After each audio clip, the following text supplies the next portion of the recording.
Good morning student. हम लोग जो है फिजियोलॉजी शुरू किया था, रेस्पिरेशन वाला चैप्टर। तो अभी तक ह्यूमन रेस्पिरेटरी सिस्टम हो गया है, हम लोग ने गैस एक्सचेंज पढ़ लिया है, रेस्पिरेटरी जो वॉल्यूम एंड कैपेसिटीज है वो सब हो गया है। अभी हम लोग जो है आगे बढ़ते हैं और नेक्स्ट जो हम लोग का टॉपिक है वो है ट्रांसपोर्ट ऑफ गैसेस। तो ट्रांसपोर्ट ऑफ गैसेस हम लोग पढ़ेंगे। रेस्पिरेशन की 5 स्टेप है, इसमें से ये थर्ड वाली स्टेप है, जब हम लोग की ऑक्सीजन जो है वो ब्लड में आ गई है और अब उसमें किस तरह से ट्रांसपोर्ट होके टिश्यू तक जा रहा है और टिश्यू से जो कि कैटाबॉलिज्म के टाइम में CO2 बनी है वो वापस ट्रांसपोर्ट होके हम एल्वेलाई से उसको बाहर एक्सपेल करेंगे। तो ट्रांसपोर्ट ऑफ गैसेस फर्स्ट जो है, ट्रांसपोर्ट ऑफ गैसेस में हमारे पास मेनली 2 गैसेस है। एक हमारे पास है ऑक्सीजन और दूसरा है हमारे पास CO2। दोनों ही गैसेस का ट्रांसपोर्ट जो है ब्लड के थ्रू होना है। ब्लड में हमारे पास एक रेस्पिरेटरी पिगमेंट होता है जिसको हम कहते हैं हीमोग्लोबिन। तो हीमोग्लोबिन जो है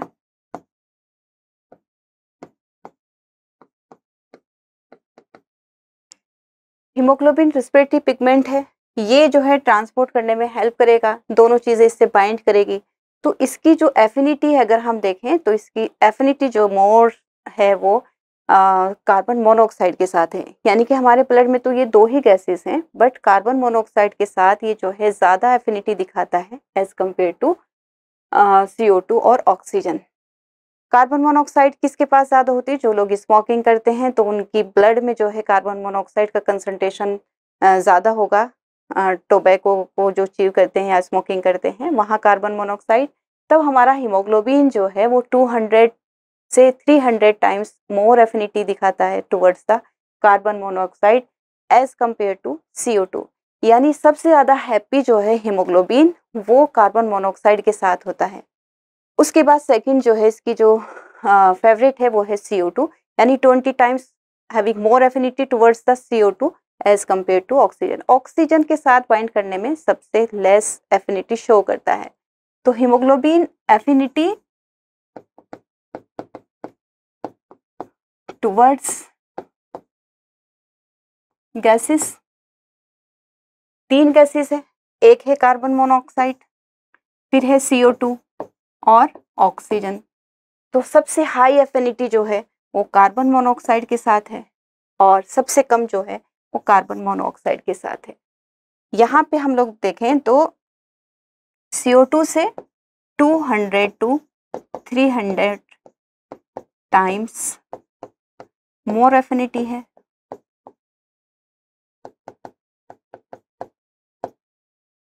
और जो नॉर्मली हम लोग के ब्लड में होती है वो ऑक्सीजन है या CO2 है। तो CO2 के साथ ज़्यादा हैप्पी है, यानी कितने टाइम्स? 20 टाइम्स हम लोग यहाँ लिख लेंगे, 20 टाइम्स।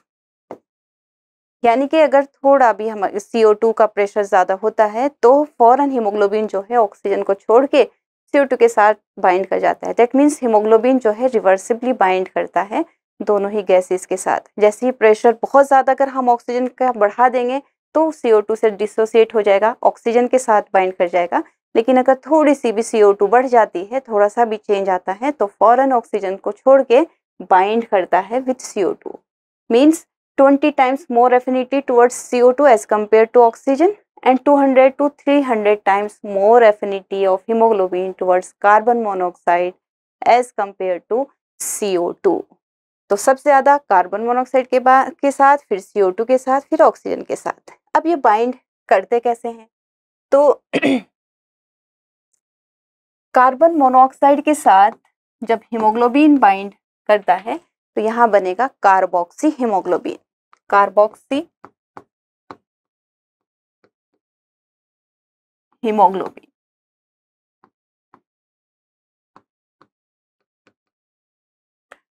एक हीमोग्लोबिन की अगर हम बात करें, 1 मॉलिक्यूल ऑफ हीमोग्लोबिन के पास 4 जो है पॉलीपेप्टाइड चेन होती है, 2 अल्फा 2 बीटा। यानी हीमोग्लोबिन जो मॉलिक्यूल है वो 4 चेन से बना है। 2 को हम अल्फा चेन कह सकते हैं, 2 बीटा चेन, 4 से है। हर एक में जो है एक एक हीम ग्रुप है। एक आयरन का यहाँ पे है, एक आयरन यहाँ पे है, यहाँ पे हीम है, यहाँ पे हीम है। तो जो हीम है यानी कि जो आयरन है, इससे हमारी जो है ऑक्सीजन बाइंड करती है। तो इसका मतलब क्या हुआ, यहाँ पे ऑक्सीजन बाइंड करेगा, यहाँ पे करेगी, और उसी तरह सेम जो है यानी कि डायरेक्ट जो पॉलीपेप्टाइड चेन है उससे बाइंड नहीं कर रही है ऑक्सीजन, ऑक्सीजन बाइंड कहाँ करती है, आयरन ग्रुप से करती है। वैसे ही हमारे पास कार्बन मोनोऑक्साइड भी सेम जगह बाइंड करती है। तो जब कार्बन मोनोऑक्साइड हीमोग्लोबिन के साथ बाइंड करती है तो कार्बोक्सी हीमोग्लोबिन बनता है। जब ऑक्सीजन बाइंड करती है हीमोग्लोबिन के साथ तो ऑक्सी हीमोग्लोबिन हीमोग्लोबिन बनेगा। इसी तरीके से जब हमारी CO2 बाइंड करेगी तो CO2 आयरन से ना बाइंड करके जो पॉलीपेप्टाइड चेन होती है उसके दो एंडेड होते हैं, one is N terminal and last one is C terminal. N terminal means वहाँ पे अमाइनो ग्रुप है, तो CO2 उस अमाइनो ग्रुप से पे बाइंड करती है। तो CO2 जब हीमोग्लोबिन से बाइंड करती है तो बनता है कार्बा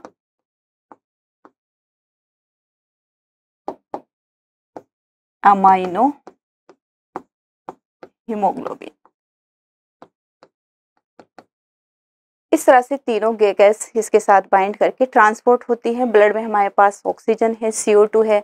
ऑक्सीजन कहाँ पे ज़्यादा है, एल्वोलाई यानी लंग्स लेवल पे ऑक्सीजन की कंसंट्रेशन ज़्यादा है, और पार्शियल प्रेशर ऑक्सीजन का ज़्यादा है। पार्शियल प्रेशर क्या होता है, हमारी जो एयर है उसमें बहुत सारी गैसेस है, हर एक का इंडिविजुअल कितना प्रेशर है वो उसका पार्शियल प्रेशर कहलाया जाता है। जैसे पूरी एयर में ऑक्सीजन कितना अपना प्रेशर रखती है वो पार्शियल प्रेशर ऑफ ऑक्सीजन का है। तो एल्वोलाई में हम लोग ने जब गैस ऑफ का एक्सचेंज पढ़ा था तब पढ़ा था कि एल्वोलाई में ऑक्सीजन का पार्शियल प्रेशर जो है 104 mmHg होता है, जबकि जो वहाँ पे ब्लड होगा वह डीऑक्सीनेटेड ब्लड होगा, उसमें काफ़ी कम यानी कि मैक्सिमम कम कितनी हो सकती है, वो हो सकती है 40 mmHg। तो वहाँ 104 है, ब्लड में 40 है, तो हमारा जो है ऑक्सीजन का देखिए आगे। तो फर्स्ट ट्रांसपोर्ट ऑफ ऑक्सीजन कैसे होगा, ऑक्सी हीमोग्लोबिन के फॉर्म में होगा। अब इसका जो है 97% ऑक्सीजन जो है वो बाइंड करेगी विद हीमोग्लोबिन, यानी कि इसका ट्रांसपोर्ट कैसे होगा, थ्रू आरबीसी। यानी 97% जो ऑक्सीजन एल्वोलाई में है वो कहाँ डिफ्यूज हो जाएगी, डिफ्यूज इन हो जाएगी with in the blood vessel, जहाँ पे आरबीसी है, आरबीसी के पास हीमोग्लोबिन है। तो 97% of oxygen transport by RBC. कैसे, ऑक्सी हीमोग्लोबिन बनेगा, और 3% जो है इसका सिर्फ इन डिसॉल्व फॉर्म होगा, डिसॉल्व फॉर्म इन प्लाज्मा।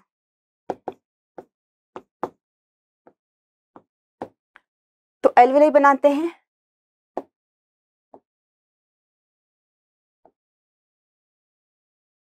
ये एल्वोलाई है, यहाँ partial pressure of oxygen is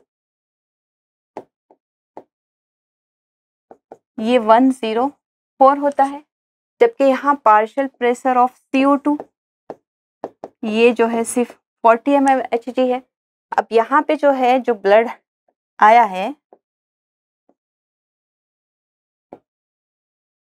इस ब्लड में कैसा है, यहाँ ये डीऑक्सीनेटेड ब्लड होगा, और डीऑक्सीनेटेड ब्लड हम लोग का पूरी बॉडी से कलेक्ट होके आया है।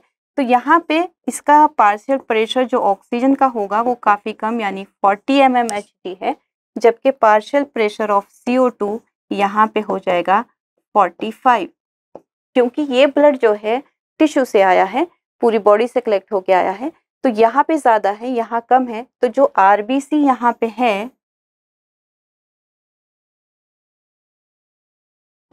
ये आरबीसी है, यहाँ पे ज़्यादा CO2 होने की वजह से CO2 जो है यहाँ से डिफ्यूज़ हो जाएगी, डिफ्यूज़ आउट इधर चली जाएगी, लेकिन ऑक्सीजन का पार्शियल प्रेशर यहाँ होने की वजह से ये जो है हम लोग की इधर जो है आरबीसी में डिफ्यूजन हो जाएगी। यहाँ पे हमारे पास यहाँ देखिए 97 है, तो 97 जो है ऑक्सीजन बाइंड करेगी विद हीमोग्लोबिन, और ये बन जाएगा ऑक्सी हीमोग्लोबिन। ये कितना है 97%। और इसका सिर्फ 3% जो ऑक्सीजन है वो हम लोग की यहाँ पे डिसॉल्व हो जाएगी, डिफ्यूजन होगी। कितना होगा 3% जो है कहाँ पे आ जाएगी हम लोग के पास, प्लाज्मा में डिसॉल्व होके चलेगी।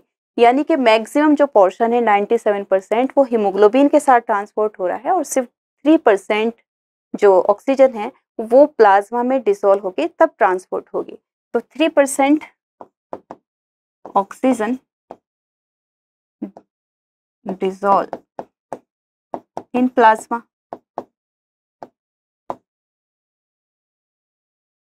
ये कितना पार्ट था अभी 97%। इस तरह से यहाँ से ये आगे कैरी होगी। अब ये यहाँ से घूमते हुए आर्टरीज के थ्रू, एओर्टा, फिर आर्टरीज के थ्रू जो है डिफरेंट पार्ट्स ऑफ बॉडी जाएगी, टिश्यू में जाएगी। अब टिश्यू में क्या होगा, तो आगे हम पढ़ते हैं ट्रांसपोर्ट ऑफ CO2।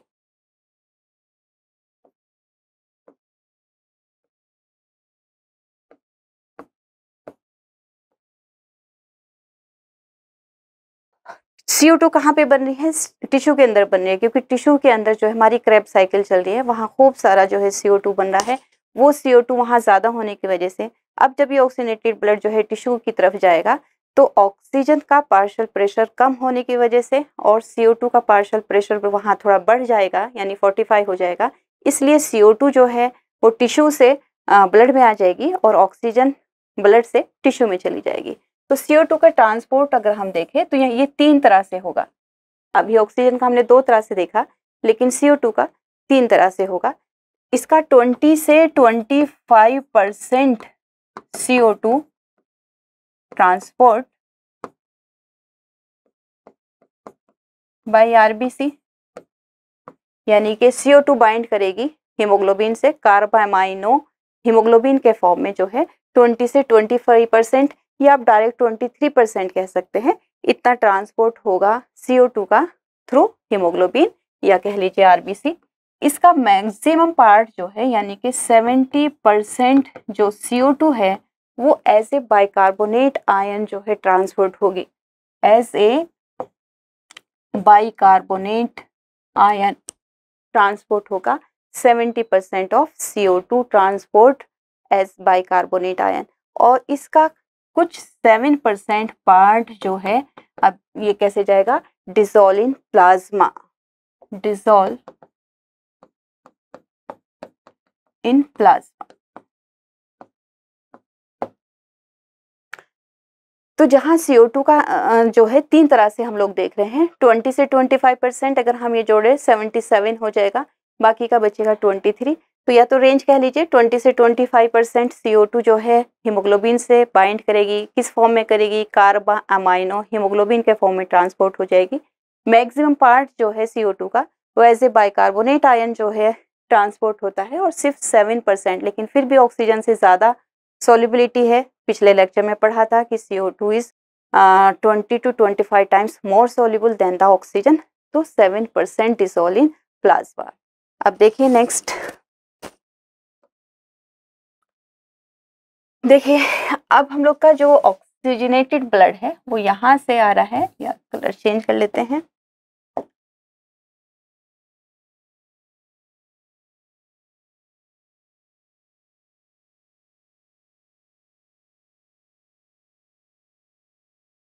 यहाँ पे हम लोग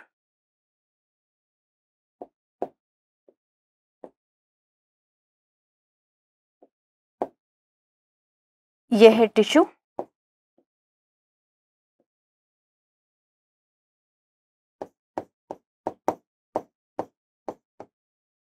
यहाँ जो ब्लड आ रहा है वो ऑक्सीजनेटेड ब्लड आ रहा है, यानी कि हमारे पास 97% ऑक्सीजन जो है वो बाइंड होके आ रही है हीमोग्लोबिन के साथ और 3% आ रही है डिसॉल्व फॉर्म में। जैसे ही ये ऑक्सीजनेटेड ब्लड यहाँ आता है टिश्यू के पास, तो यहाँ हमारे पास CO2 का जो पार्शियल प्रेशर है, यहाँ पे पार्शियल प्रेशर ऑफ CO2 यहाँ पे कितना हो जाएगा 45 है, लेकिन यहाँ ऑक्सीजन का पार्शियल प्रेशर काफ़ी कम है, तो ऑक्सीजन का है यहाँ पे सिर्फ 40 mmHg। अब जो हमारे पास यहाँ पे RBC है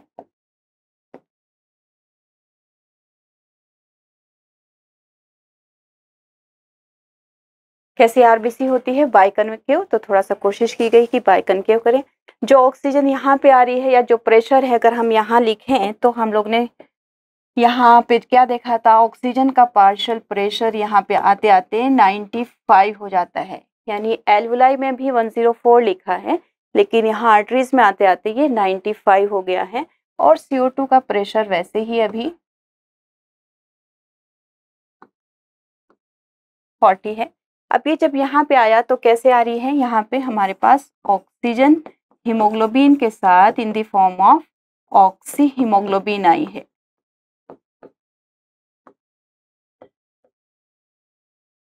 कितना है ये, 97% जो है ऑक्सीजन इस तरह से आई है। लेकिन यहाँ प्रेशर ऑक्सीजन का काफी कम है, इसलिए ये जो हीमोग्लोबिन है इसको ज्यादा एफिनिटी है इसकी टुवर्ड्स CO2, तो फौरन जो है यहाँ से डिसोसिएट हो जाएगा, क्योंकि ये तो रिवर्सिबली बाइंड किया था। तो यहाँ से हमारी ऑक्सीजन जो है वो टिश्यू के पास आ जाएगी इस तरह से। अब हमारा 97% जो हीमोग्लोबिन है वो फ्री हो गया है। वो फ्री होने की वजह से हमारे पास ये CO2 का प्रेशर यहाँ से ज़्यादा है, तो CO2 जो है इसके अंदर जाएगी आरबीसी के, और यहाँ पे हम लोग का हीमोग्लोबिन जो है वो बाइंड कर जाएगा CO2 के साथ। क्या बनेगा, CO2 जब हीमोग्लोबिन के साथ बाइंड करेगा, कार्बा अमाइनो हीमोग्लोबिन, कार्बा अमाइनो हीमोग्लोबिन। ये कितना बनना है, ओनली 23%, यहाँ लिख सकते हैं 23% या 22-25% कह सकते हैं। इतना तो पार्ट हमारा CO2 का जो है वो बाइंड कर गया है हीमोग्लोबिन के साथ। बाकी की जो हमारे पास CO2 है वो क्या होगी, वो भी डिफ्यूज इन होगी, यानी कि आरबीसी के अंदर आएगी। और आरबीसी के पास एक एंजाइम है, उस एंजाइम का नाम है कार्बोनिक एनहाइड्रेस, कार्बोनिक एनहाइड्रेस। ये जो एंजाइम है इसकी अमाउंट ज्यादा है आरबीसी के अंदर, लेकिन little amount is also present in the plasma. तो कार्बोनिक एनहाइड्रेस मोर अमाउंट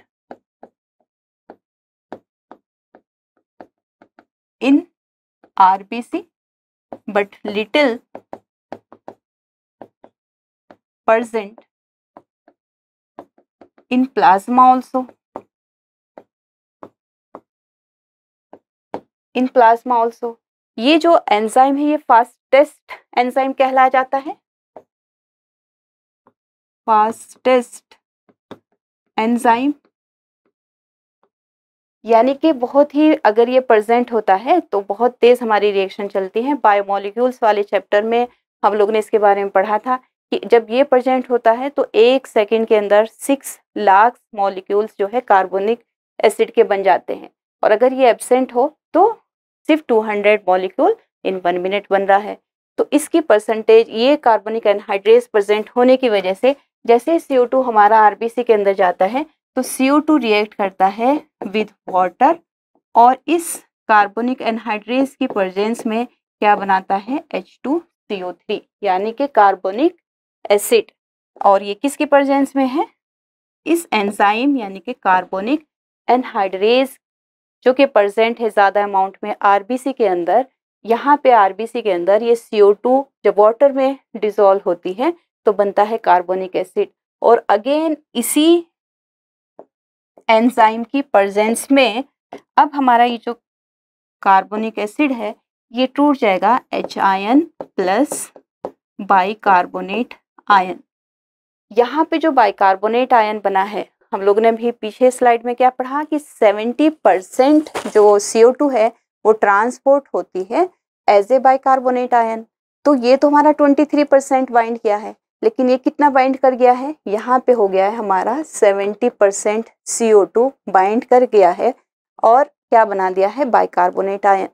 अब क्योंकि हम लोग ने यहाँ लिख रहे हैं कि यहाँ पे भी हमारे पास जो प्लाज्मा है यहाँ पे भी कार्बोनिक एनहाइड्रेस प्रेजेंट है कुछ अमाउंट में, तो कुछ कार्बोनिक एसिड यहाँ पे भी बना है, बट यहाँ हायर कंसंट्रेशन है, प्लाज्मा में बाइकार्बोनेट की कंसंट्रेशन कम है, तो हायर कंसंट्रेशन से लो कंसंट्रेशन की तरफ HCO3 क्या होगा, यहाँ से जो है इससे होता हुआ बाहर आ जाएगा, यानी कि बाइकार्बोनेट जो है डिफ्यूज आउट हो जाएगा, क्योंकि बाइकार्बोनेट की कंसंट्रेशन यहाँ प्लाज्मा में कम है, लो लेवल है, यहाँ ज़्यादा है। और ऐसा होना ज़रूरी भी है ताकि ये इधर मूव करता रहेगा तो और CO2 यहाँ से लगातार चलते हुए इस तरह से जो है ट्रांसपोर्ट होती रहेगी। अब क्योंकि इतने N आयंस जो है 70% यहाँ प्लाज्मा में आ गए हैं, तो अंदर तो जो है हम लोग के पास क्या बचेगा, प्रोटॉन बचेगा। तो यहाँ तो एसिडिटी हो जाएगी, pH जो है ज़्यादा प्रोटॉन आयन फ्री हो जाएंगे यहाँ, तो pH गिर जाएगी। उसको थोड़ा मेंटेन करने के लिए और नेगेटिव आयंस को यहाँ मेंटेन करने के लिए यहाँ पे जो हम लोग का क्लोरीन आयन है, वो क्लोरीन आयन जो है इसको करने के लिए बाहर अंदर आ जाएंगे। यानी कि क्लोरीन आयन का क्या हो रहा है, इनफ्लक्स हो रहा है।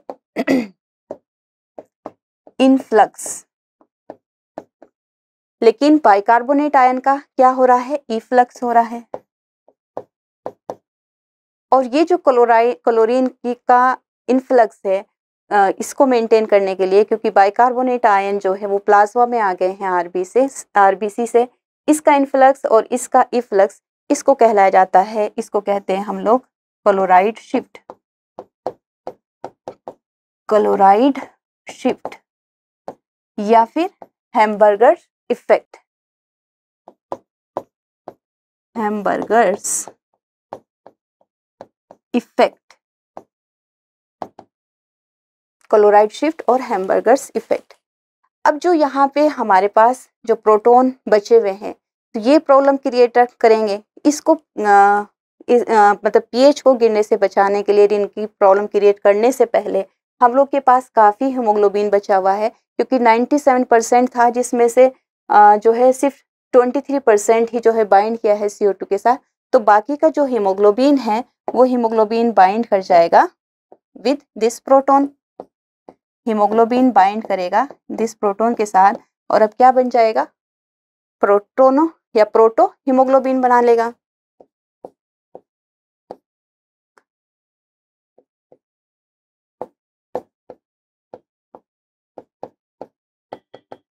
प्रोटो हीमोग्लोबिन मीन्स कि जो है प्रोटोनेटेड हीमोग्लोबिन बन जाएगा। यानी इस एसिडिटी को, क्योंकि हीमोग्लोबिन जो है वो ट्रांसपोर्ट ऑफ गैसेस तो कर ही रहा है, साथ साथ में ये बफरिंग का काम भी करता है, यानी pH को मेंटेन करने का काम है। अगर इन प्रोटॉन को हम फ्री छोड़ देंगे तो यहाँ H आयन ज़्यादा होने की वजह से pH का लेवल जो है गिर जाएगा। तो ऐसे ना हो, ये प्रोटॉन जो है हीमोग्लोबिन जो है इसको पकड़ लेगा, और हीमोग्लोबिन इन प्रोटॉन को के साथ ऐड हो गए क्या बन जाएगा, प्रोटोनेटेड हीमोग्लोबिन बन जाएगा। अब बाकी की जो CO2 है 7% बची है, वो 7% जो CO2 है वो यहाँ डिजोल्व फॉर्म में 7% CO2 डिजोल्व फॉर्म में आ जाएगी प्लाज्मा में। अब इस तरह से अगर हम देखें तो 70% जो हमारा CO2 है वो बाइकार्बोनेट के फॉर्म में और 7% डिजोल्व फॉर्म में।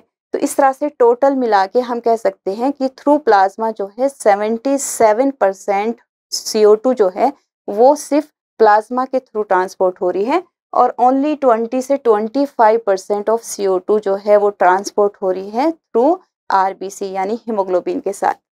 चलिए इसके बाद हम लोग देखते हैं कि यहाँ पे जो हमारे बाइकार्बोनेट आयन आए हैं, अगर इसको मैं थोड़ा डिटेल बनाऊं कि यहाँ पे क्या है, ब्लड वेसल ही तो है। ये जो है ऐसे कैसे बनती है, स्क्वामस एपिथेलियम से, जिसको क्या कहा जाता है, एंडोथेलियम।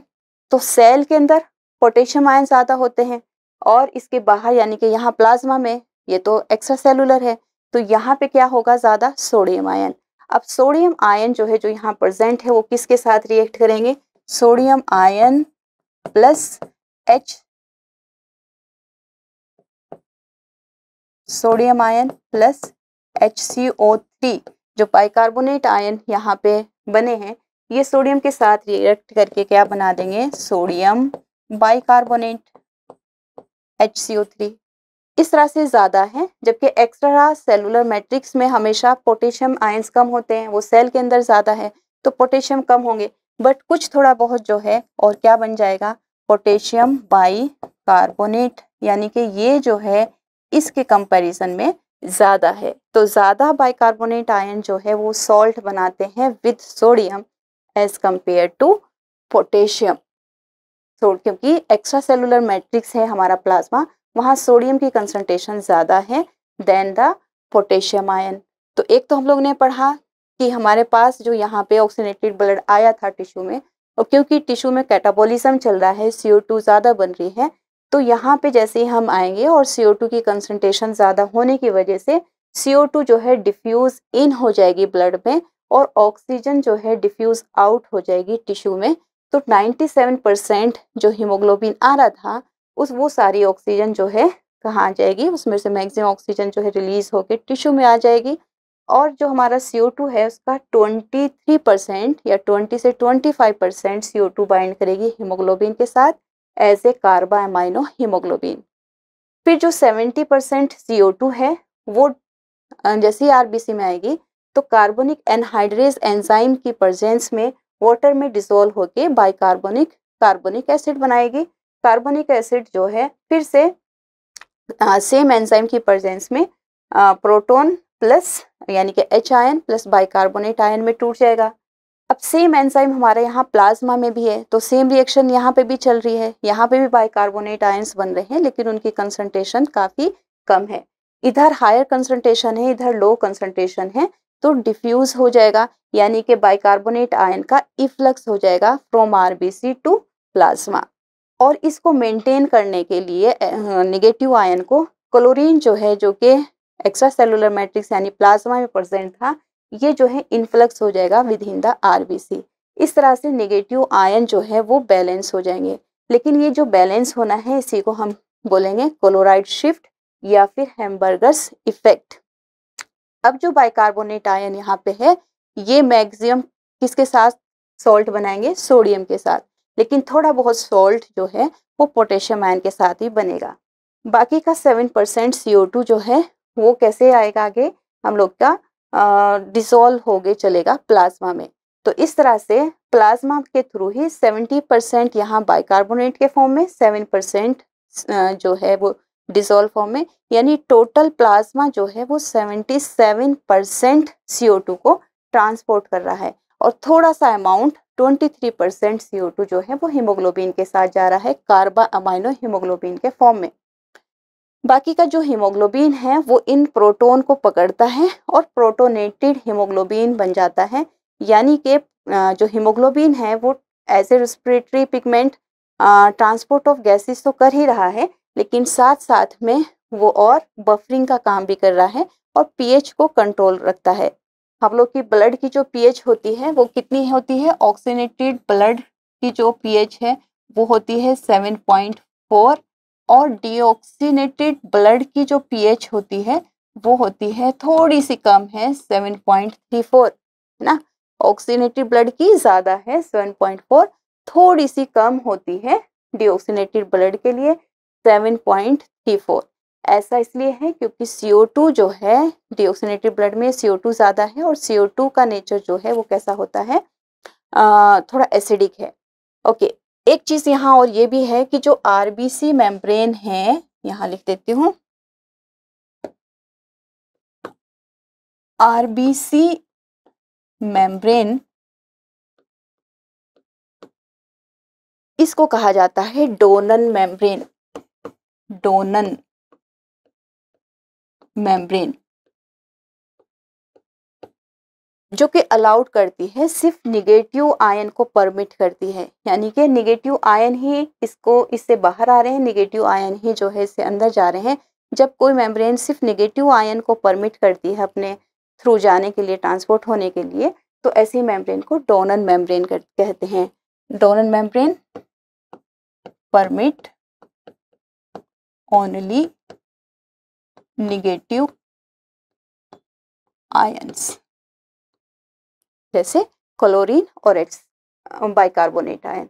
क्लोराइड शिफ्ट है ये, सिर्फ निगेटिव आयन का, मेम्ब्रेन को क्या कह देंगे, डोनर मेम्ब्रेन्स। अब ये हमारा घूम के कहाँ आएगा, फिर से ट्रांसपोर्ट होके जाएगा लंग्स के लेवल पे।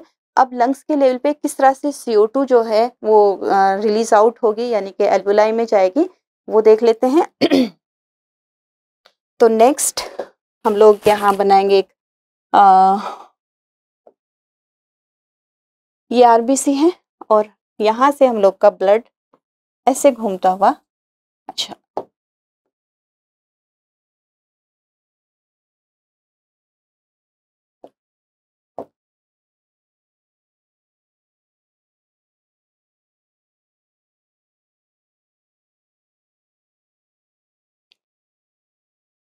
तो CO2 अब जो है ब्लड जो है ट्रांसपोर्ट होके लंग्स के लेवल पे आया है और हमारे जो बाइकार्बोनेट आयन है वो एज ए सॉल्ट आ रहे हैं, सोडियम बाइकार्बोनेट के फॉर्म में और पोटेशियम बाइकार्बोनेट के फॉर्म में। तो यहाँ फिर से बना लेते हैं एक RBC।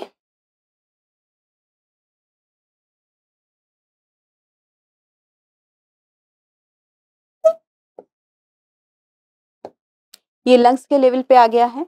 तो हमारे पास यहाँ पे हीमोग्लोबिन बाइंड होके आई है CO2 के साथ एज ए कार्बा अमाइनो हीमोग्लोबिन।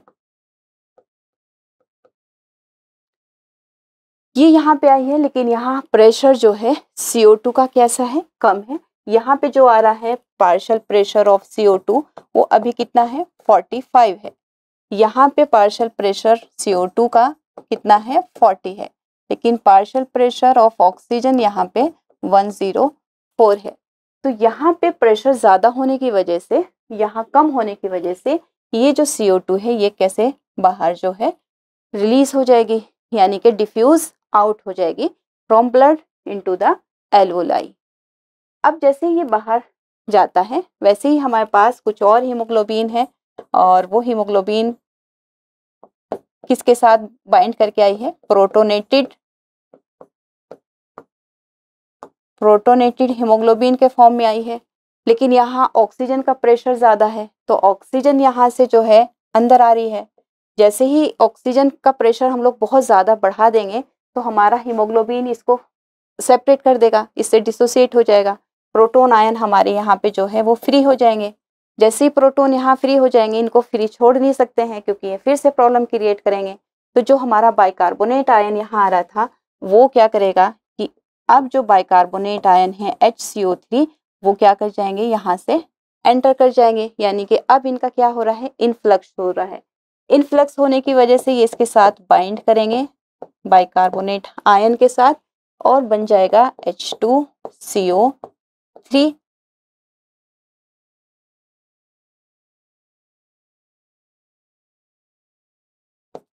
क्या बनाएंगे, H2CO3 again in the presence of same enzyme.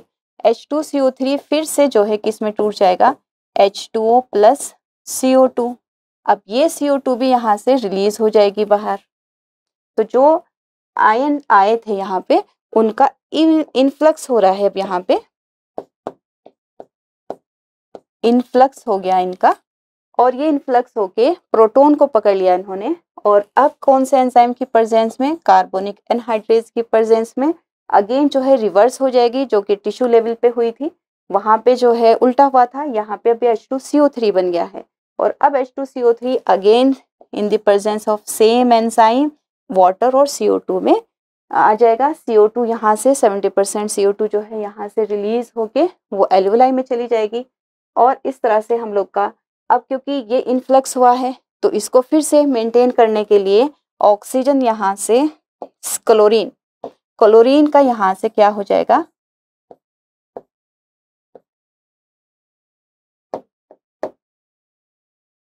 Chlorine जो है यहाँ से इफ्लक्स हो जाएगा, यानी कि जस्ट अपोजिट जो कुछ भी हुआ था टिश्यू में यहाँ पे इसका इफ्लक्स हो रहा है।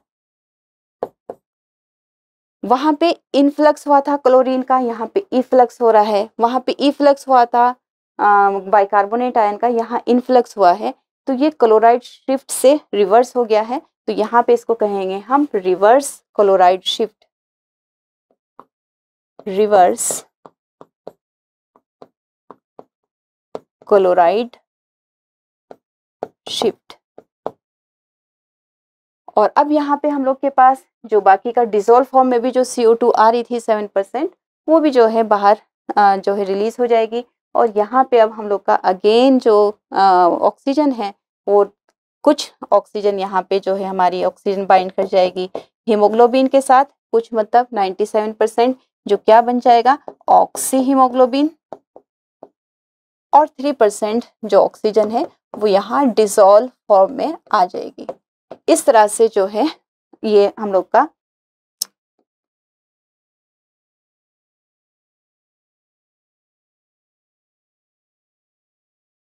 ये जो हम लोगों ने लिखा था 70% CO2 जो है वो ऐसे बाइकार्बोनेट आयन ट्रांसपोर्ट होगी, तो ये भी प्लाज्मा के थ्रू हो रही है, और 7% डिसॉल्व फॉर्म में ये भी प्लाज्मा के थ्रू हो रही है। तो हम टोटल ये कह सकते हैं कि total 77% CO2 transport through plasma,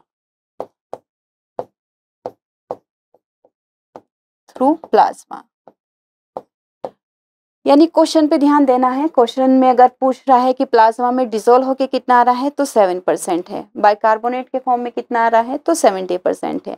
लेकिन टोटल अगर पूछा जाए कि टोटल जो है थ्रू प्लाज्मा कितना CO2 ट्रांसपोर्ट हो रहा है तो ये 77 होगा, यानी मैक्सिमम अमाउंट जो है वो प्लाज्मा के थ्रू जा रहा है CO2 का।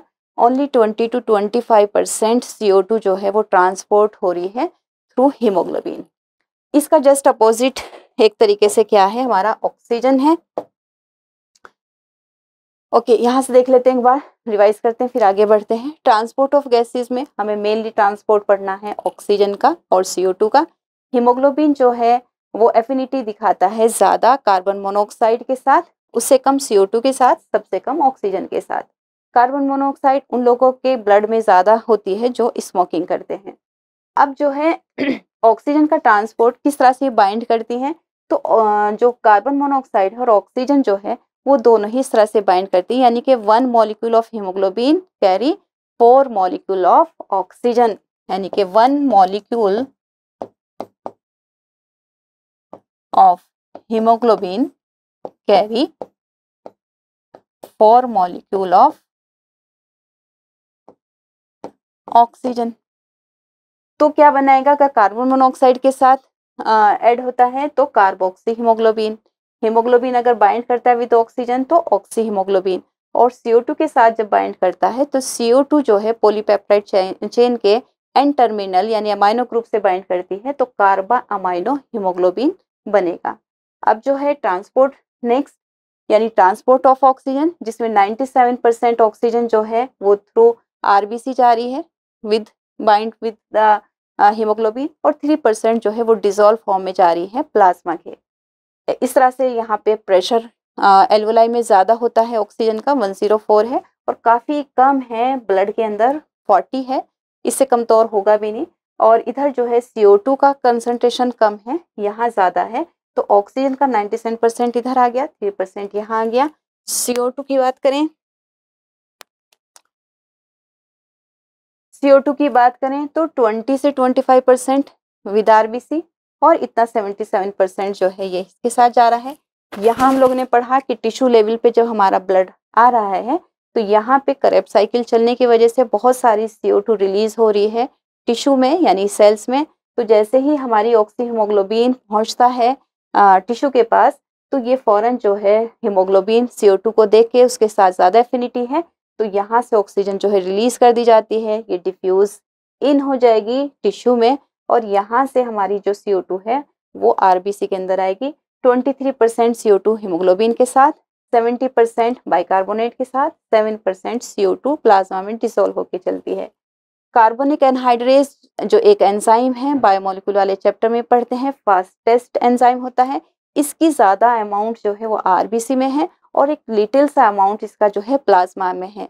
तो बाइकार्बोनेट आयन तो दोनों जगह बन रहे हैं, RBC के अंदर भी और यहाँ प्लाज्मा में भी, बट यहाँ हायर कंसंट्रेशन है, यहाँ लो कंसंट्रेशन है प्लाज्मा में, इसलिए बाइकार्बोनेट आयन यहाँ से इफ्लक्स हो जाएगा।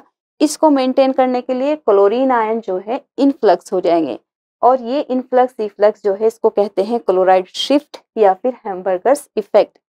क्योंकि प्लाज्मा में सोडियम आयन ज़्यादा हैं, पोटेशियम आयन कम होते हैं, क्योंकि ये एक्स्ट्रा सेलुलर मैट्रिक्स होता है, इसलिए जो है ज़्यादातर बाइकार्बोनेट आयन जो है वो सोडियम के साथ बाइंड करके सॉल्ट बनाएंगे, सोडियम बाइकार्बोनेट, और थोड़ा बहुत बाइकार्बोनेट जो है वो पोटेशियम के साथ ऐड करके आगे बढ़ेंगे।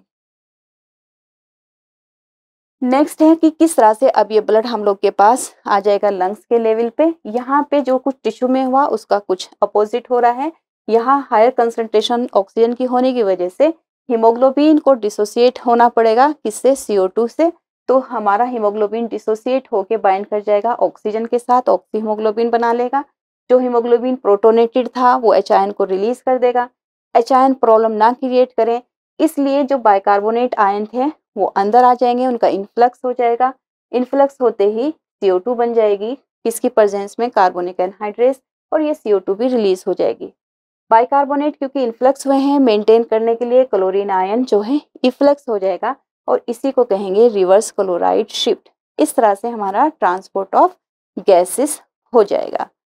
तो ध्यान से देखते रहिए, नेक्स्ट टॉपिक शुरू करते हैं।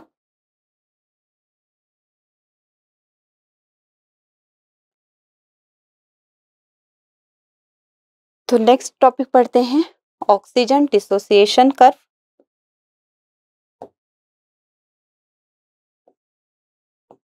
ऑक्सीजन डिसोसिएशन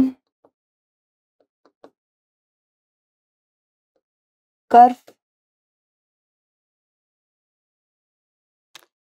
तो हीमोग्लोबिन जो है हीमोग्लोबिन जो है एक रेस्पिरेटरी पिगमेंट है, फर्स्ट रेस्पिरेटरी पिगमेंट, और ये एक बहुत अच्छा और क्या है, एक्ट एज बफर। अभी हमने इससे पहले टॉपिक में पढ़ा है कि जैसे ही जो है प्रोटॉन बहुत सारे बन जाते हैं आरबीसी के अंदर, तो उससे पीएच जो है वो डिक्रीज होने का डर है। तो जो हीमोग्लोबिन है वो बाइंड करके बैठ जाता है, प्रोटॉन को पकड़ के बैठ जाता है, प्रोटोनेटेड हीमोग्लोबिन बन जाता है। इस तरह से बफर रिंग का काम करता है हीमोग्लोबिन। और नॉर्मली जो है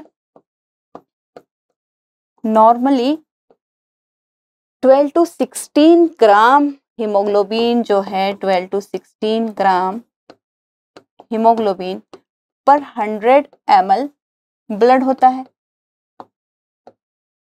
और 1 ग्राम जो हीमोग्लोबिन है, 1 ग्राम haemoglobin carry 1.34 ml of oxygen. तो अगर जो है एक हेल्दी पर्सन में 12 से 16, जैसे थोड़ा वुमेन्स में जो है वो 12 to 14 ग्राम होता है, एक हेल्दी मैन में जो है 12 to 16 ग्राम ऑफ हीमोग्लोबिन होता है पर 100 ml। और 1 मॉलिक्यूल ऑफ हीमोग्लोबिन 4 ऑक्सीजन को बाइंड करके चलता है।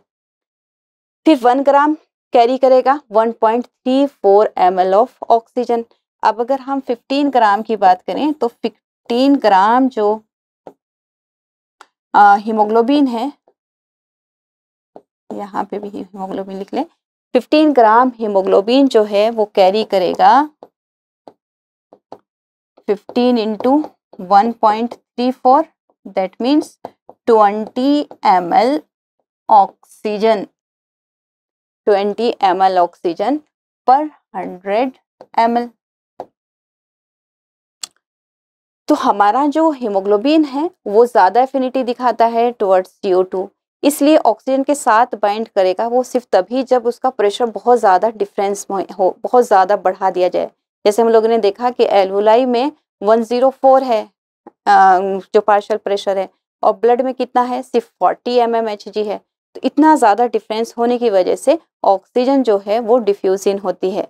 अदरवाइज जब टिश्यू के लेवल पे हम देखते हैं तो सिर्फ कितना सा डिफरेंस है, जो टिश्यू के अंदर CO2 है वो 45 है और ब्लड के अंदर 40 है। इतना कम डिफरेंस होने के बाद भी हीमोग्लोबिन फौरन ऑक्सीजन को छोड़ देता है, उसको रिलीज कर देगा, और किसके साथ बाइंड कर जाता है, CO2 के साथ बाइंड कर जाता है। दैट मीन्स हमारा हीमोग्लोबिन जो है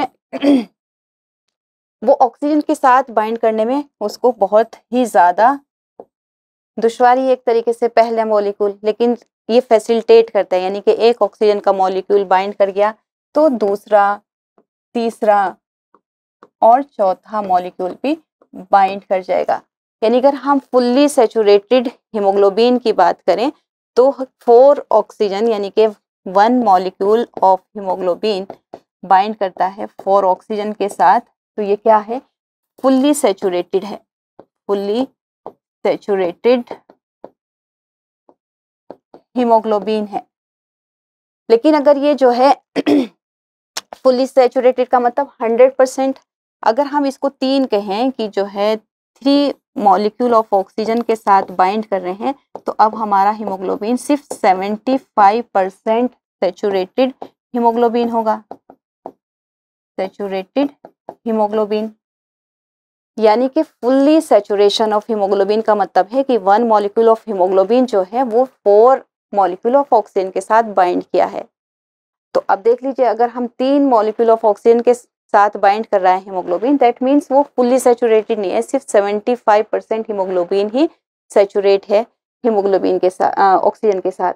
वैसे ही 50% सैचुरेशन का मतलब क्या होगा, 50% सैचुरेशन ऑफ हीमोग्लोबिन तो कितने ऑक्सीजन के साथ बाइंड करेगा, कितने के करेगा, 2 मॉलिक्यूल। यानी कि यहाँ 4 थे, यहाँ 3 थे, यहाँ कितने होंगे, 2 मॉलिक्यूल ऑफ ऑक्सीजन। ठीक है, तो इस तरह से हमारा हीमोग्लोबिन जो है वो बफरिंग का काम भी कर रहा है। ऑक्सीजन के साथ बहुत अच्छी एफिनिटी नहीं है, तो थोड़ा सा जब 1 या 2 मॉलिक्यूल बाइंड कर जाता है तब फिर तेजी के साथ ऑक्सीजन बाइंड करता है। अदरवाइज फर्स्ट मॉलिक्यूल को बाइंड करने में थोड़ा सा मुश्किल होती है, दुश्वारी होती है। तो इस तरह से फुल्ली सैचुरेटेड का मतलब हो गया कि 100% सैचुरेशन हीमोग्लोबिन का तब होगा जब पर मॉलिक्यूल ऑफ हीमोग्लोबिन जो है 4 मॉलिक्यूल ऑफ ऑक्सीजन के साथ बाइंड कर रहा है। अगर 3 ऑक्सीजन के साथ बाइंड कर रहा है तो 70% जो है सैचुरेशन है। अगर 2 मॉलिक्यूल ऑक्सीजन के साथ बाइंड कर रहा है, दैट मीन्स ये जो है 2 मॉलिक्यूल ऑफ ऑक्सीजन के साथ बाइंड है। देखिए ये आपका कर्व है ऑक्सीजन डिसोसिएशन कर्व। तो ऑक्सीजन बाइंड करती है कैसे, रिवर्सिबली बाइंड करती है विद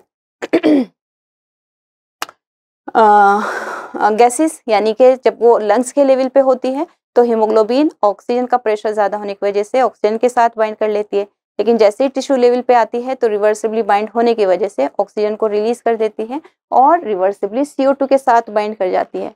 तो हम लोग का जो ग्राफ आता है, ये ग्राफ हमारा कैसा होगा, सिग्मोइड होगा, सिग्मोइड कर्व या सिग्मोइड ग्राफ होगा।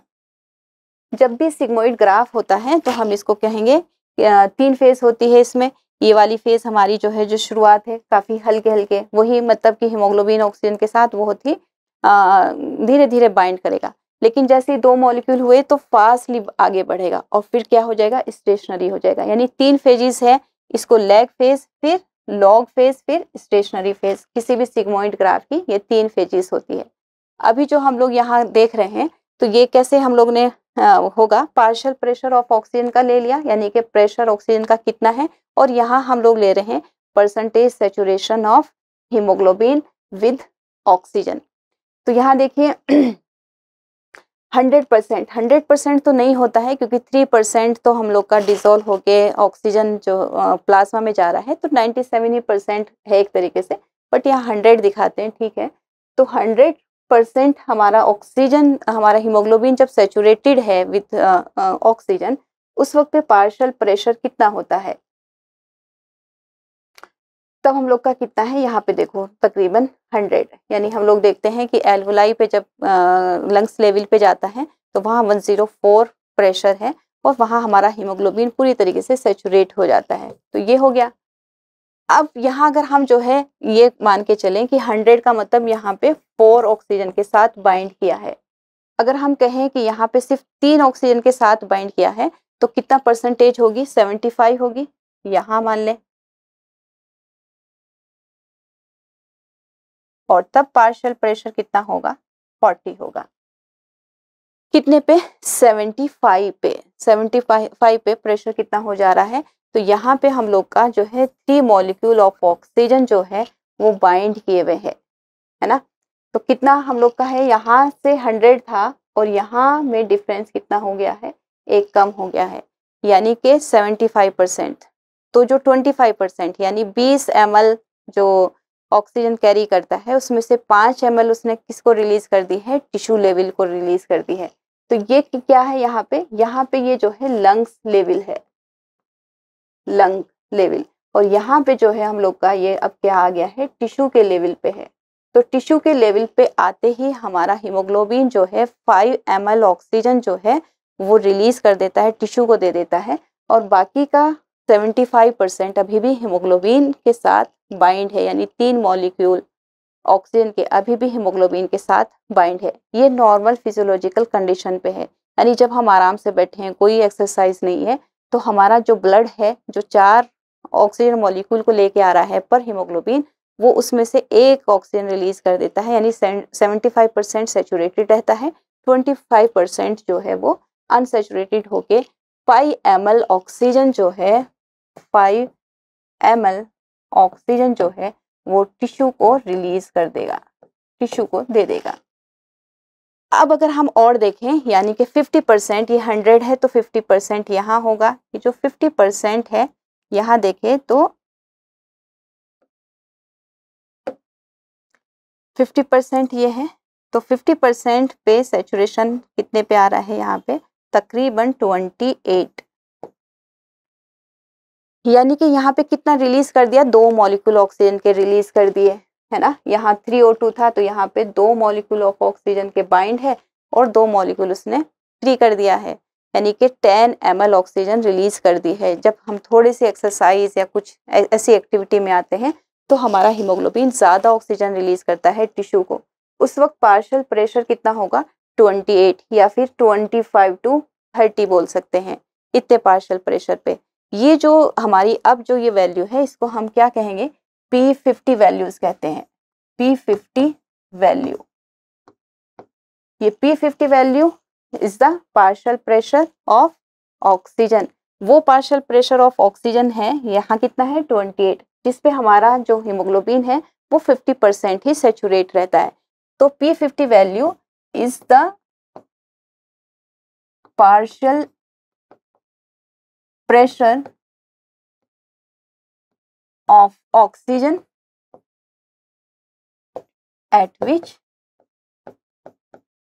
50% hemoglobin is saturated।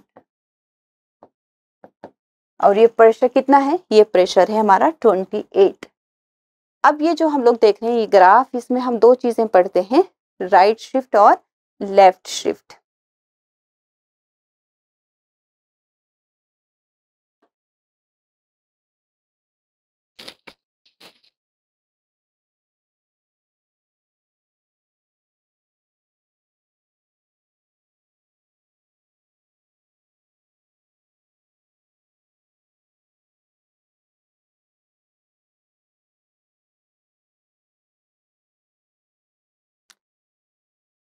तो ये नेक्स्ट स्लाइड से यहाँ से ऐड कर दीजिएगा, पीछे से जो है ग्राफ वो भी स्लाइड रहनी है, वो रफ नहीं है, उसके बाद यहाँ से लीजिए।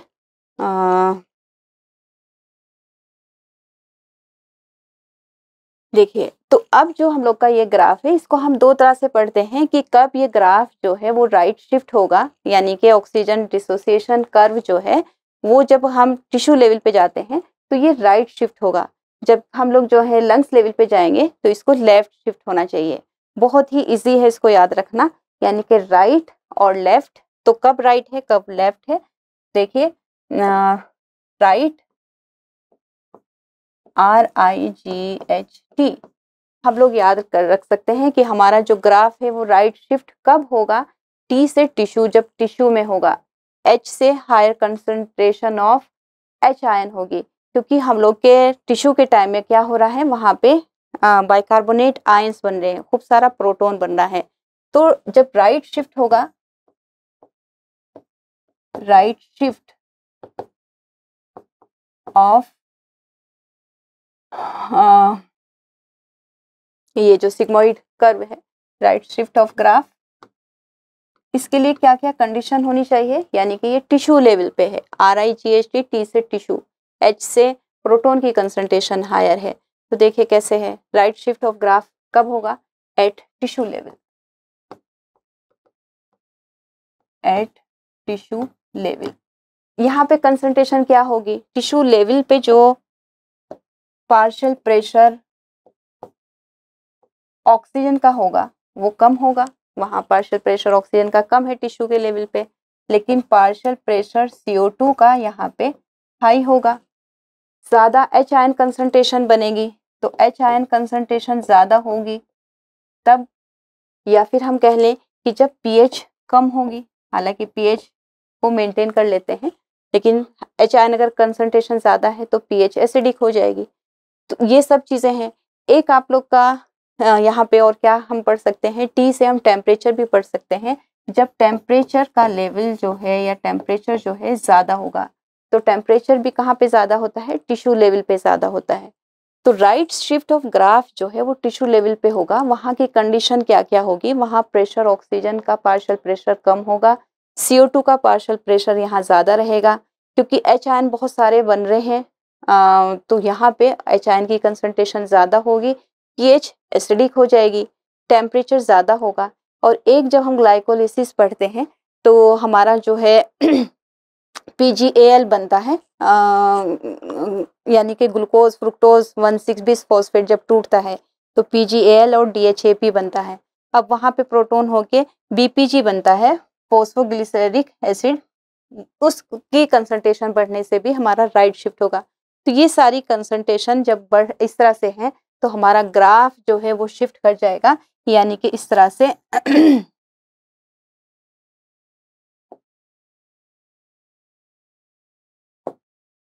ऐसे शिफ्ट हो जाएगा राइट शिफ्ट में। लेकिन जैसे ही हम लोग लंग्स लेवल पे जाएंगे, मतलब ब्लड जो है वो लंग्स लेवल पे जाएगा, तो ये सारी कंडीशन जो है चेंज हो जाएगी, इसके अपोजिट हो जाएंगी। वहाँ कंसंट्रेशन, पार्शियल प्रेशर ऑक्सीजन का ज़्यादा हो जाएगा। तब हमारा जो ग्राफ है वो शिफ्ट होगा लेफ्ट शिफ्ट। ये लेफ्ट है, तो लेफ्ट को आप याद रख सकते हैं, एल से लेफ्ट, एल से लंग्स। तो लंग्स के लेवल पे जाके ये चीज़ें जो है, हमारा जो कर्व है, हमारा जो ग्राफ है वो लेफ्ट शिफ्ट होगा। इस वक्त जो चेंजेस है वो यहाँ पे कैसा होगा, पार्शियल प्रेशर ऑक्सीजन का ज़्यादा हो जाएगा, पार्शियल प्रेशर CO2 का ये कम हो जाएगा। यहाँ पे एच आयन की कंसंट्रेशन वो डिक्रीज कर जाएगी, पीएच इंक्रीज कर जाएगी, टेम्परेचर लो हो जाएगा। तो ग्राफ शिफ्ट हो जाएगा लेफ्ट साइड में। जो राइट साइड में शिफ्ट होता है इसको कहेंगे बोहर इफेक्ट। ये वाला जो होता है राइट शिफ्ट, इसको कहेंगे बोहर्स इफेक्ट। और जो राइट शिफ्ट है इसको कहते हैं हेल्डेन इफेक्ट। यानी बोहर इफेक्ट का मतलब हो गया है कि टिश्यू लेवल में CO2 की कंसंट्रेशन, पार्शियल प्रेशर ज़्यादा होने की वजह से हीमोग्लोबिन जो है वो ऑक्सीजन को रिलीज कर देता है और बाइंड कर जाता है CO2 के साथ। ये क्या है, हमारा बोहर इफेक्ट कहला जाता है। हेल्डेन ने इसका अपोजिट बोला कि भाई सेम चीज़ हमारे एल्वोलाई लेवल पे होगी। तो एल्वोलाई लेवल पे ऑक्सीजन का पार्शियल प्रेशर ज़्यादा होने की वजह से हीमोग्लोबिन जो है CO2 को रिलीज कर जाएगा और रिवर्सली बाइंड कर जाएगा विद जो है ऑक्सीजन। तो ये हेल्डेन्स इफेक्ट है। नेक्स्ट हम लोग का जो टॉपिक है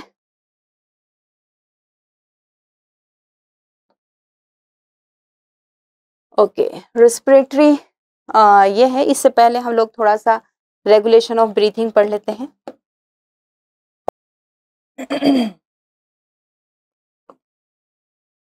रेगुलेशन ऑफ रेस्पिरेशन। तो जो भी रेस्पिरेशन हो रहा है उसका रेगुलेशन भी करना ज़रूरी है, और इसके लिए जो सेंटर होता है वो है रेस्पिरेटरी रिदम सेंटर। तो रेस्पिरेटरी रिदम सेंटर जो है वो मेडुला ओब्लोंगेटा में प्रेजेंट होता है, जो कि नॉर्मल ब्रीथिंग को कंट्रोल करता है, यानी कि रेगुलेट करता है जब हम नॉर्मली ब्रीथ कर रहे हैं। बट कभी कभी जो है जब हमारी ब्लड में जो है CO2 की कंसंट्रेशन बढ़ने लग जाए, या फिर प्रोटॉन आयन यानी H आयन की कंसंट्रेशन बढ़ने लग जाए, तब जो है कुछ एडजस्टमेंट करने पड़ते हैं। तो उसके लिए कुछ और एसेसरी जो है सेंटर हैं, जो कि पोन्स में है। पूरा हमारा हिंड ब्रेन ही नहीं, यानी कि सेंट्रल नर्वस सिस्टम में हम लोग का जो ब्रेन है वो 3 पार्ट्स में है, फोर ब्रेन, मिड ब्रेन और हिंड ब्रेन। तो हिंड ब्रेन का जो पार्ट है पोन्स और मेडुला ओब्लोंगेटा, ये इसमें दोनों में रेस्पिरेटरी सेंटर है। तो मेन जो सेंटर है वो रेस्पिरेटरी रिदम सेंटर वो मेडुला ऑब्लोंगेटा में है, बट दो जो सेंटर है यानी एक एपन्यूस्टिक सेंटर और दूसरा है हम लोग के पास न्यूमोटैक्सिक सेंटर। देखिए ये है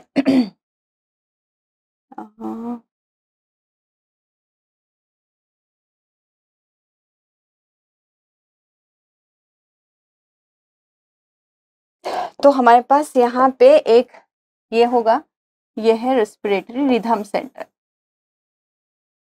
रेस्पिरेटरी रिदम सेंटर। ये सेंटर जो है मेडुला ऑब्लोंगेटा में है और ये नॉर्मल ब्रीथिंग को या नॉर्मल रेस्पिरेशन को रेगुलेट करता है। इसके अलावा यहाँ पे एक है, एक यहाँ पे है, इसको कहेंगे न्यूमोटैक्सिक, न्यूमोटैक्सिक सेंटर, और एक है ये apneustic centre.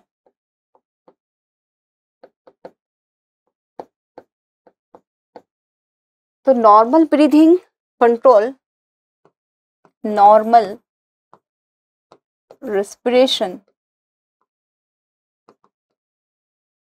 is controlled by respiratory rhythm center. Respiratory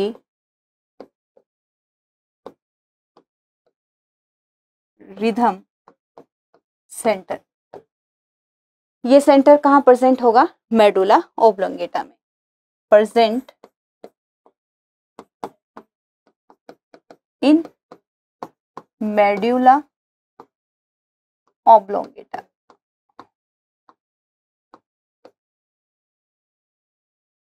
जो न्यूमोटैक्सिक सेंटर है ये तब एक्टिवेट होगा जब ब्लड में जो है CO2 की कंसंट्रेशन बढ़ने लग जाती है। तो जो न्यूमोटैक्सिक सेंटर है, ये दो सेंटर कहाँ प्रेजेंट है? न्यूमोटैक्सिक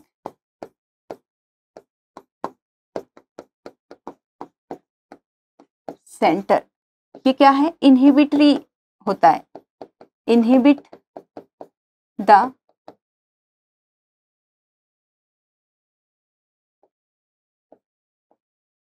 इनहेलेशन, यानी कि जैसे ही इनहिबिटरी एक्शन होता है, जैसे ही CO2 की कंसंट्रेशन बढ़ती है तो न्यूमोटैक्सिक सेंटर जो है वो एक्टिवेट हो जाता है और इनहेलेशन को जो है काफ़ी शॉर्ट कर देता है, ताकि ज़्यादा से ज़्यादा CO2, ज़्यादा से ज़्यादा हम लोग जो है वो एक्सेल कर सकें, एक्सपल्ड कर सकें जो बढ़ी हुई CO2 है इसको निकालने के लिए। इसी के साथ यहाँ पे एक और सेंटर प्रेजेंट होता है, इसको कहेंगे कीमोसेंसिटिव एरिया। सेंसिटिव किसके लिए होगा? Sensitive for H ion and CO2, यानी कि ऑक्सीजन तो जो है, ऑक्सीजन का जो रोल है वो इनसिग्निफिकेंट होता है रेस्पिरेशन में। हम लोग जो सांस लेते हैं वो CO2 अगर ज़्यादा बढ़ जाए तो उसको एक्सहेल करने के लिए लेते हैं, ऑक्सीजन का ऐसा कुछ खास रोल नहीं है। तो CO2 जो है जब ज़्यादा बढ़ जाती है तो कीमोसेंसिटिव एरिया जो है वो एक्टिव हो जाता है। ये एक्टिव होते ही ये मैसेज जो है ये इन्फॉर्म करता है रेस्पिरेटरी रिदम सेंटर को कि भाई कुछ नेसेसरी एडजस्टमेंट किए जाएं। तो इसको जो एडजस्टमेंट है वो क्या होगा? न्यूमोटैक्सिक सेंटर जो है शॉर्ट कर देगा इनहेलेशन को और बढ़ा देगा एक्सहेल को, यानी कि जो है CO2 को तेजी के साथ बाहर निकालने लगते हैं। अब ये जो सेंसिटिव एरिया है, chemo sensitive receptors are present in aortic arch,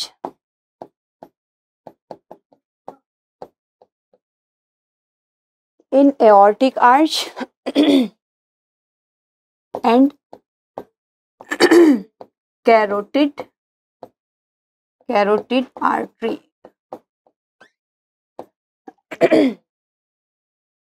जैसे ही ब्लड में जो है ये H आयन या CO2 की कंसंट्रेशन बढ़ती है तो हमारे पास जो एओर्टिक आर्च है, जो एओर्टा ब्लड लेके हार्ट से निकलता है वहाँ पे, और कैरोटिड आर्टरी में जो है कुछ रिसेप्टर्स होते हैं वो एक्टिवेट हो जाते हैं उनको पता चल जाता है कि एच आयन की कंसंट्रेशन बढ़ी है या फिर CO2 की कंसंट्रेशन बढ़ी है, तो वो एक्टिवेट हो जाएगा, जिसकी वजह से कीमोसेंसिटिव एरिया से रेस्पिरेटरी रिदम सेंटर, और रेस्पिरेटरी रिदम सेंटर जो है वो जो भी नेसेसरी एडजस्टमेंट है वो बनाएगा, जिसमें न्यूमोटैक्सिक का रोल क्या होता है, इनहिबिटरी होता है, यानी कि रेस्पिरेशन में जो हम लोग सांस लेने की जो हमारी टाइम है इंस्पायरेशन, उसको काफ़ी छोटा कर देगा और हम लोग तेज तेज तेज तेज सांस लेने लग जाएंगे, ताकि ज़्यादा से ज़्यादा CO2 को हम जो है रिलीज आउट कर सके। इस तरह से हो जाएगा regulation of respiration. Last topic हम लोग का बनता है डिसऑर्डर्स। 3 ही डिसऑर्डर्स आप लोग के बुक में दिए हैं। तो फर्स्ट है अस्थमा। अस्थमा जो है एक एलर्जिक प्रॉब्लम होती है, एक एलर्जिक डिसीज है। एलर्जी होने की वजह से अस्थमा में क्या होगा, एक बहुत ही कैरेक्टरिस्टिक सी आवाज़ आती है। अगर किसी अस्थमिक पेशेंट को आप देखोगे, इसके बराबर में बैठेंगे तो उसकी सांस में से एक तरीके से आवाज़ सीटी टाइप की आती हुई दिखेगी। और इसमें होता क्या है, इसमें जो ट्रेकिया से फिर प्राइमरी ब्रोंकाई, ब्रोंक्यूल्स ये होता है, उसमें स्वेलिंग हो जाती है। स्वेलिंग होने की वजह से जो स्पेस है एयर के पास होने का वो काफ़ी कम हो जाएगा, पतला हो जाएगा, तेज़ी से हवा वहाँ से निकलेगी, तो एक तो प्रॉब्लम होगी, मतलब ब्रीथिंग जो है, रेस्पिरेशन जो है वो पेनफुल होगी, और साथ में जो है वॉइस करेगी, वीजिंग कहलाई जाती है। तो ब्रोंकाई और ब्रोंक्यूल्स की स्वेलिंग की वजह से जो स्पेस है जो बीच का वो रिड्यूस हो जाएगा। सेकंड है हमारा एम्फीसीमा। एम्फीसीमा मेनली जो है ये एक क्रोनिक जो है डिसऑर्डर है। इसमें क्या होगा, एल्वुलाई जो है ऐसे बैग लाइक स्ट्रक्चर होती है, उसका सरफेस डैमेज हो जाएगा, और वो क्या है, जितना ज़्यादा होगा उतना अच्छा हमारा एक्सचेंज ऑफ गैसेस होगा।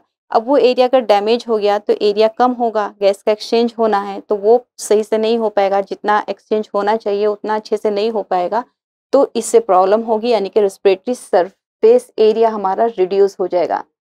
जबकि बैग लाइक किस लिए बनाया है, ताकि सरफेस एरिया को बढ़ा सके। अब वो डैमेज हो जाएगा तो कहीं ना कहीं एक्सचेंज में प्रॉब्लम होगी, और ये क्रॉनिक डिसऑर्डर है, उन लोग में होता है जो सिगरेट स्मोकिंग करते हैं। थर्ड जो है ऑक्यूपेशनल रेस्पिरेटरी डिसऑर्डर।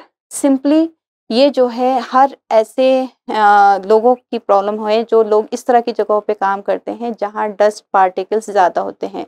जैसे आपकी इसमें लिखा है कि स्टोन ब्रेकिंग, जहाँ पे स्टोन से कुछ काम हो रहा हो तो खूब धूल मिट्टी उड़ेगी, या सीमेंट फैक्ट्री है, या कोयले की फैक्ट्री है, कोई कोयला खान टाइप की जहाँ से कोयला निकालते हैं, या ऐसा कहीं भी जो जहाँ सैंड बहुत ज़्यादा उड़ रही हो, तो ऐसे जो लोग हैं जहाँ पे वो बचपन से ही काम कर रहे हैं और लगातार वही काम करते हैं, तो जब वो इनहेल करते हैं तो थोड़ा जो है सैंड उनके सांस के साथ जो है लंग्स में जाके बैठती रहेगी, और इस तरह से वो जो है वहाँ प्रॉब्लम क्रिएट करेगी। तो जो लंग्स की एल्वोलाई होगी अगेन वो डैमेज होगी, उसके डैमेज होने की वजह से फाइब्रोसिस हो जाएगा, यानी कि फाइबर्स बनना शुरू हो जाएंगे। तो इन्वॉल्विंग ग्राइंडिंग और स्टोन ब्रेकिंग, मतलब कुछ पीसने का काम, यानी जहाँ पे भी ज़्यादा डस्ट है, तो dust is produced that the defence mechanism of the body can not fully cope, यानी कि कितनी भी कोशिश कर ले इम्यूनिटी हमारी और ये सब कुछ, लेकिन लगातार वहाँ पे जो लोग वर्कर हैं जो काम करते हैं, तो एक टाइम ऐसा आ जाएगा कि उनका लॉन्ग ड्यूरेशन उसके साथ एक्सपोज होने की वजह से क्या होगा, फाइब्रोसिस, यानी फाइबर्स का नंबर बढ़ने लग जाएगा एल्वुलाई के बीच में, proliferation of fibrous tissue and thus causing serious lung damage। तो ऐसी जगहों पे जो काम करते हैं उन लोग के बहुत ही एक अच्छे टाइप्स के जो हैं वो मास्क पहनने चाहिए, उससे कुछ थोड़ा बहुत कंट्रोल हो सकता है।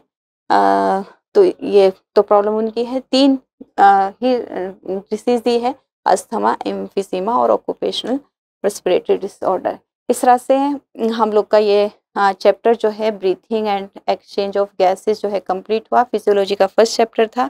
नेक्स्ट जो भी चैप्टर है जल्दी ही उसको भी पढ़ेंगे हम लोग। अच्छे से पढ़िए ध्यान से, कुछ जो भी है देखते हैं, आगे मिलते हैं नेक्स्ट चैप्टर के लिए। ओके, तब तक के लिए बाय।